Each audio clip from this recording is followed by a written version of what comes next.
It's often misunderstood nowadays, isn't it? A lot of people think fairness means everyone gets the exact same thing. We see that from the government. We see that from others, maybe social groups. People scream it from the hilltops on social media. Fairness, everyone gets the exact same thing. No, fairness is the practice of treating people with honesty, consistency, dignity, wisdom, and appropriate accountability. Fairness does not always mean sameness. Sometimes fairness means equal treatment. Sometimes fairness means appropriate treatment. Sometimes fairness means give someone help because they need support. Sometimes it means holding someone accountable because they caused harm.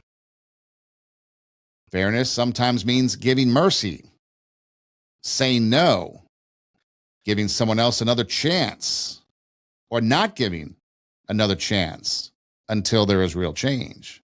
You see, it's not a one size fits all. We talk about that a lot on the podcast, these one size fits all answers, right? That's not the case.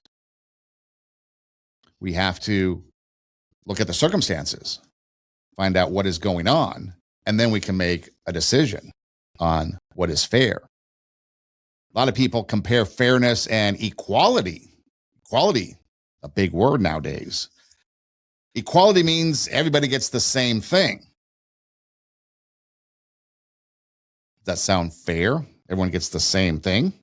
Well, that's what equality says. Everybody gets the same thing.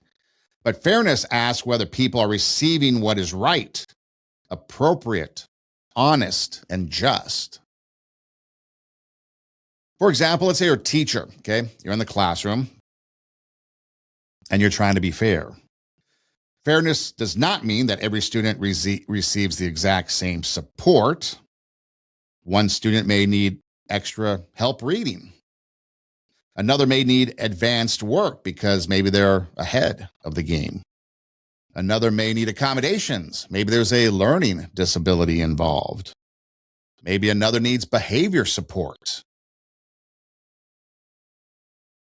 Just because you have different types of students, different types of people in the classroom, that doesn't automatically make the classroom unfair. Fairness means that the students have a real chance to learn. So whether your student has a behavior support, you're going to treat it accordingly. I look at teachers, especially people in special education. And I've done it before too. I've done long-term subbing jobs or long-term support jobs with students that are special education. And sometimes they can be really great because you're pulling a student out of class and you're going and playing games. You're going and doing other things, not academic, because the student needs a break from that.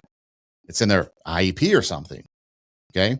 And so you're going and you're playing games and you're doing puzzles and doing some fun stuff. Kind of kills a good 15 minutes or whatever the accommodation says or whatever the requirement is.